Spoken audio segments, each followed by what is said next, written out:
"We're inviting your son to the wedding, but your 8-year-old daughter's not," my sister said.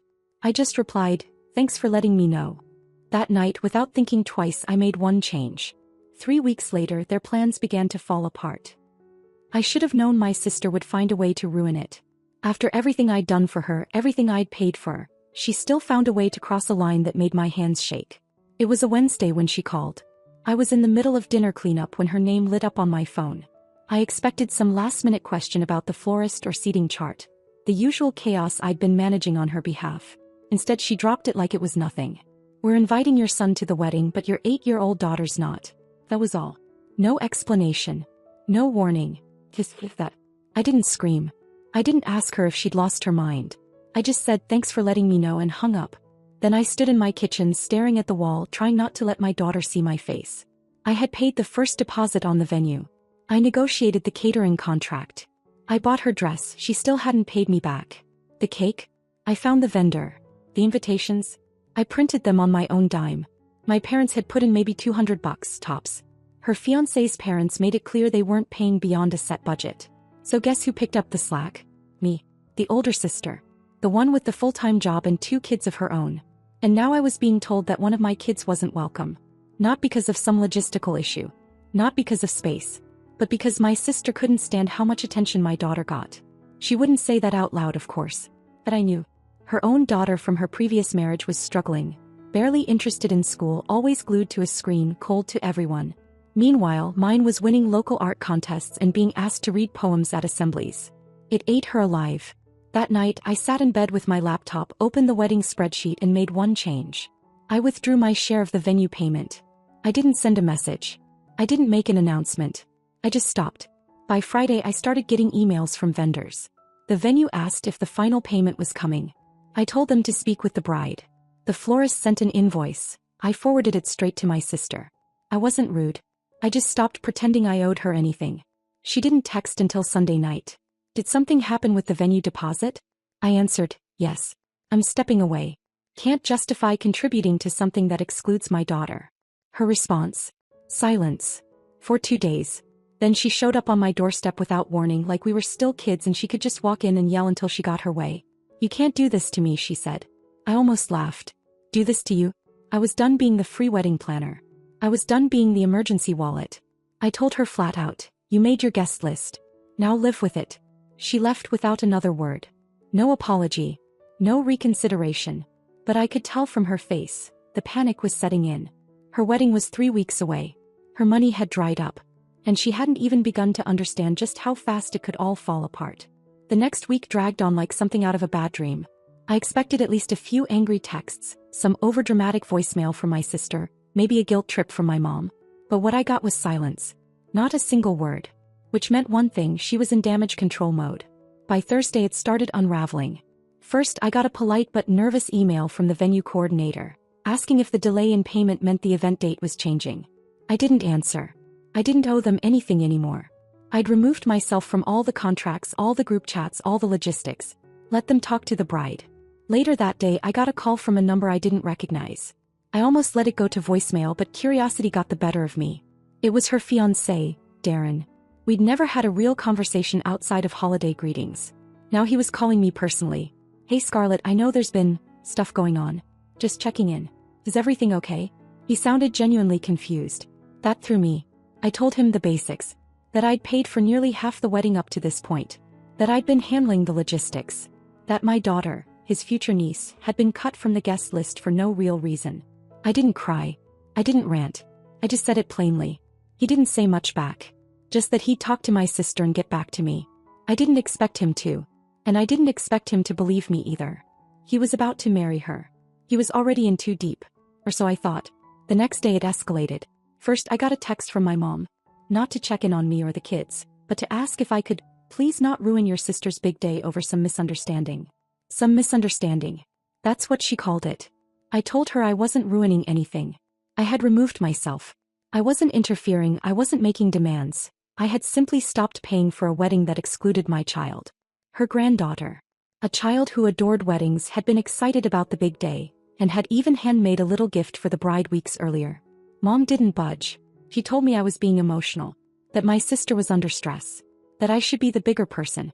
I hung up on her. I don't do that often. But I knew where this was going. It was always going to circle back to me being responsible for fixing what they broke. And then the dominoes started falling. The dressmaker paused all alterations due to an unpaid balance. The florist emailed the bridal party saying she was stepping away due to lack of clarity around payment. The caterer sent a cancellation warning. Vendors weren't getting paid. Deadlines were missed. And my sister still hadn't called me. On Sunday my dad called, which was rare. He doesn't usually involve himself in drama. But apparently my mom had been in his ear nonstop. We've decided to help cover some of the remaining costs, he said. Calm measured. Like it was no big deal. Right. The same people who said they couldn't contribute $1 were suddenly opening their wallets. Not because they wanted to, because they had to. Because the wedding was slipping through their fingers and their younger daughter was about to be humiliated. I said that's good to hear. I meant it. But I also meant, I'm out. And I meant it even more when the formal invitations arrived later that week. One envelope for my son. Nothing for me. Nothing for my daughter. Not even a mention. My son came to me with the envelope in hand, confused. He didn't want to go. Said it didn't feel right. I told him he didn't have to. I didn't cry. I didn't scream. I just stared at that invitation and thought, she really believes she's winning. But what she didn't know, what she couldn't possibly predict, was that Darren had already started asking questions. He called me once. That was all it took. And soon he was going to find out exactly who he was marrying. The week leading up to the wedding was eerily quiet, like the silence that settles in right before a storm. No screaming matches, no guilt trips, no apology. Just a silence that felt heavier with each day. On the outside it looked like everything was coming together. My sister had gotten most of what she wanted. The venue was still hers. The flowers had been replaced with a cheaper option. My parents, begrudgingly, had chipped in enough to keep things moving. Her dress was altered, the catering was locked in, and the invitations had been sent. Selectively, of course. But underneath all of that, things were slipping. Vendors kept reaching out to me by mistake. Apparently, they still had me listed as the primary contact for a lot of the arrangements, because I had been the one organizing everything. When they didn't hear back from her, they started looking for answers. One email mentioned how they'd received a check that didn't clear. Another asked if the seating chart was final. A third apologized for the chaos but said they'd do their best with what they had. I forwarded everything to her and said nothing. Then out of nowhere Darren called me again. He didn't sound defensive this time. He sounded tired. I've been trying to sort out what's true, he said. I just need to know what actually happened. I kept my voice flat. I told him everything. I told him how I paid the deposits. That I covered the dress. That I helped coordinate everything while juggling work and raising 2 kids. That I stepped back only after being told my daughter wasn't welcome. I didn't insult my sister, I didn't take shots. I just laid it out piece by piece. There was a long silence. He asked how much I'd paid in total. I gave him the number. He was quiet again. Then he thanked me. That was it. But the tone in his voice? That was different. He sounded like a man who just realized he'd been standing on a trapdoor. 2 days later, my mother showed up at my door. No call. No warning.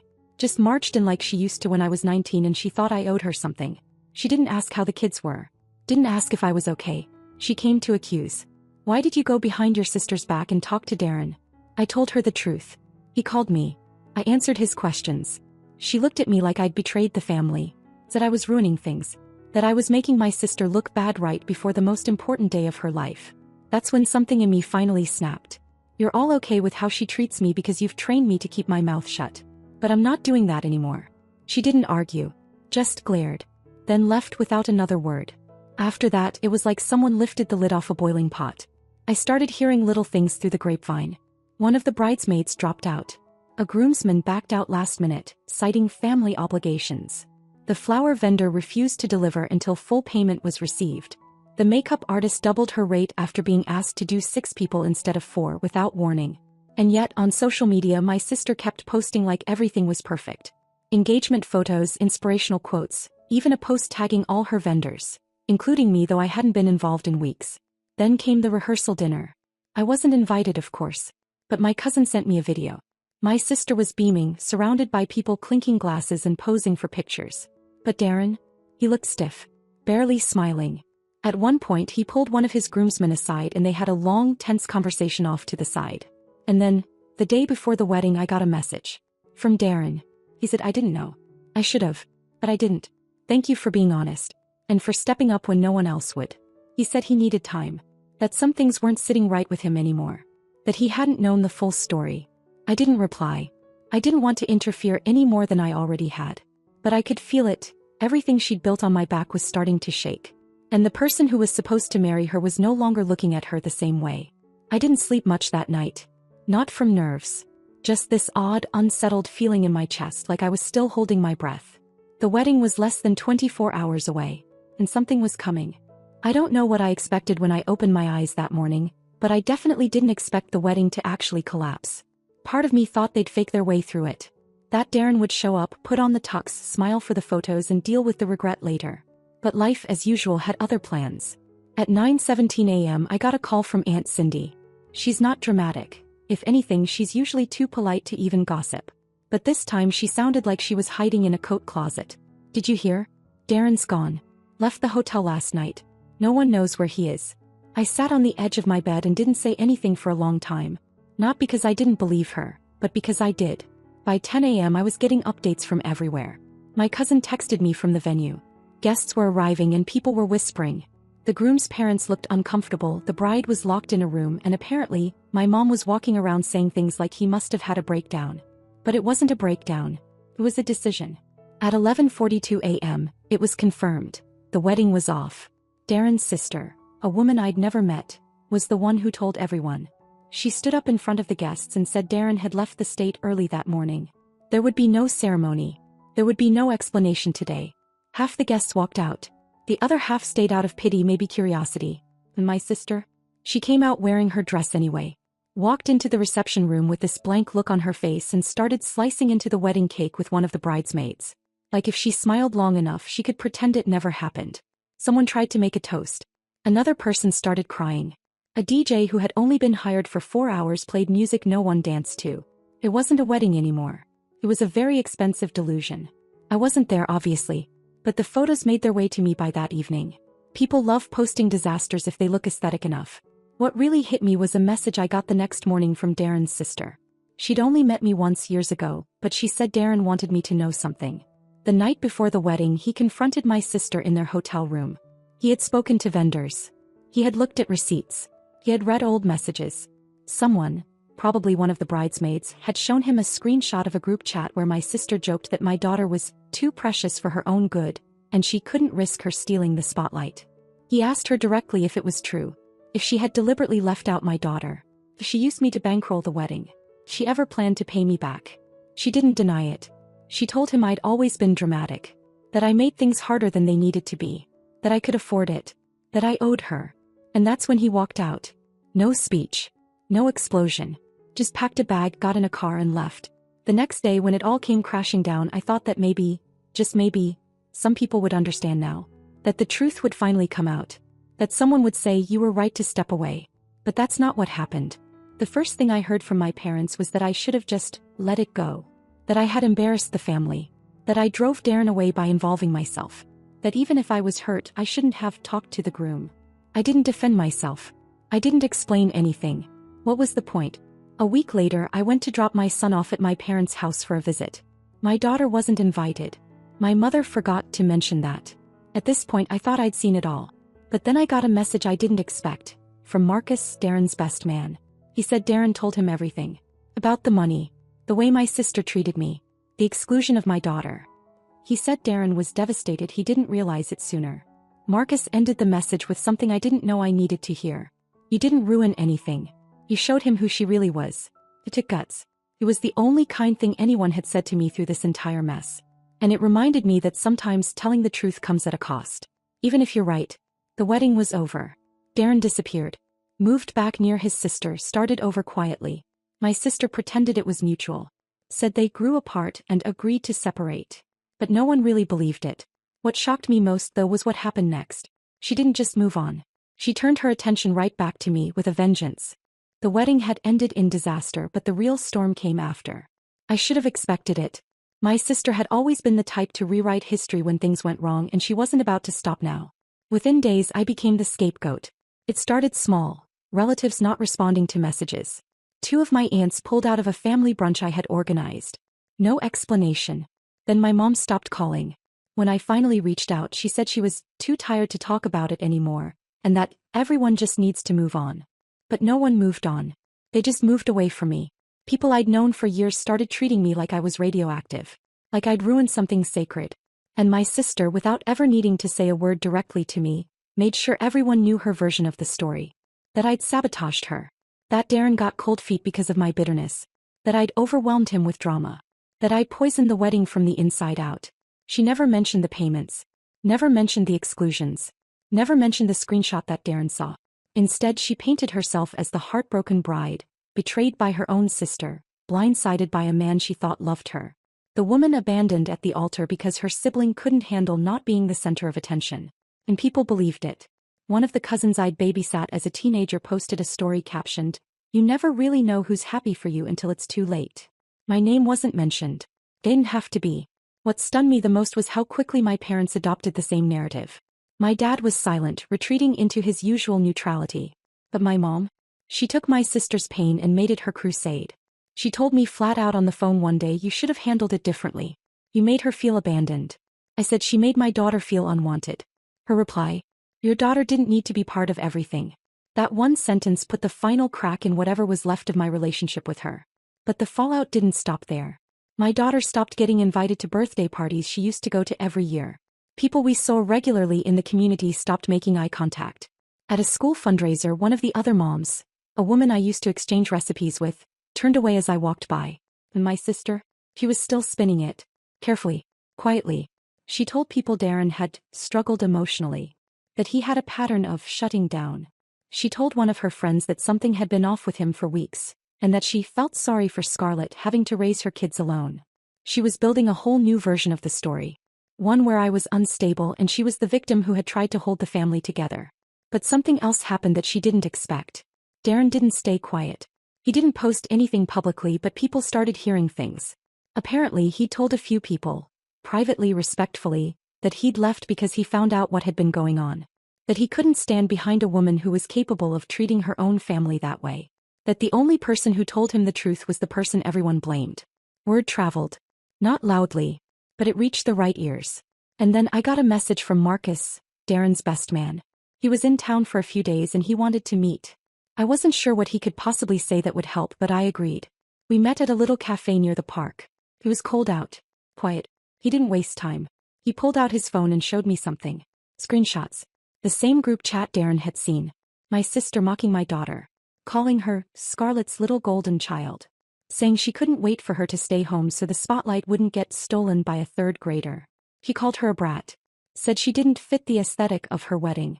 Said I needed to learn boundaries. I sat there staring at the screen. Not even angry anymore, just numb. Marcus slid the phone toward me and said, "Darren wanted you to have this. In case you ever need to defend yourself." I told him I'd make sure you saw it. He also told me something else. The morning of the wedding, Darren had written a letter. Not to my sister. To my daughter. He had planned to give it to her after the ceremony, saying how sorry he was that she hadn't been invited, and that he hoped one day she'd forgive the adults who should have known better. But he never gave it to her. He left it behind. Marcus had it. He gave me the envelope. I haven't opened it yet. I went home that day and didn't say much. I watched my daughter play with our dog in the backyard. She looked peaceful.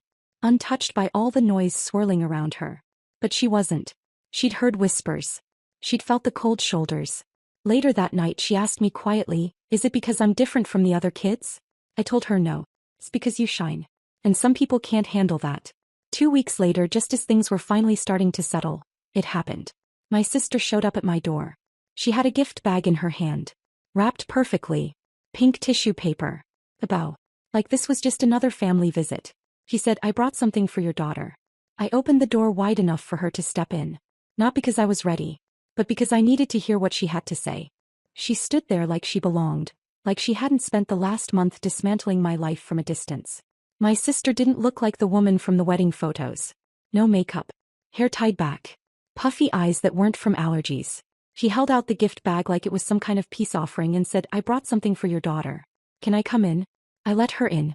Not because I forgave her, but because I was done running from people who pretended they hadn't hurt me. She sat at the kitchen table like she used to when we were teenagers, except now everything was different. My daughter peeked out from the hallway and saw her, froze for a second, then walked away without a word. My sister noticed. She said, "I just wanted to apologize. To you." And to her. I didn't say anything. Just waited. She kept talking. She said she'd been stupid. That she'd let the pressure of the wedding and old resentments cloud her judgment. That she never meant to exclude my daughter. That she thought it wouldn't matter. That she assumed I'd get over it because I always did. Then she said something honest. She admitted she'd been jealous. Of me. Of how people responded to my daughter. Of how close I was to my kids. Of how Darren respected me in ways he didn't respect her. She said she thought if she could just have one day, her day without feeling overshadowed, she'd feel better. Instead she lost everything. She said Darren wasn't coming back. That he was polite but firm. He didn't want to rebuild trust with someone who used their own niece as collateral. Then she cried. But here's the thing about apologies. They don't undo anything. They don't fix lost birthdays or ruined friendships. They don't make your daughter forget that someone decided she wasn't worth inviting. They don't rebuild trust, they just explain why it was broken. When she finished crying, I finally asked, why now? She looked at me quiet for a long time, then said, because Marcus told me everything you did. Everything you paid for. Everything you gave up. I didn't know how much I owed you. Not just money, time, energy, loyalty. You always showed up for me. I never thought it was real until it was gone. I should have felt vindicated. But I didn't. I just felt tired. I thanked her for the apology. I told her I appreciated her saying it to my daughter when she was ready. She nodded. Said she understood. Before she left, she placed the gift on the table. I didn't open it in front of her. I just watched her walk out the door. Later, when my daughter finally asked what it was, I let her open it. It was a set of watercolor pencils. The expensive kind. The kind only people who paid attention would know she wanted. She looked at me and said, is it okay if I forgive her? I told her yes. Of course it was. That forgiveness was her choice, not mine. Then she asked, are you going to forgive her too? I said, I already have. But that's not the same as letting someone back in. The next time we saw my sister was at another family event. She smiled. She kept her distance. My daughter said hi. My son did too. I nodded politely. And that was it. No more shared planning. No more covering costs. No more explaining myself. She apologized. And I accepted it. But the version of me who would have done anything to protect her day? She's gone. And what's left now is something I never had before. Boundaries. Real ones. And the space to protect my daughter the way no one ever protected me.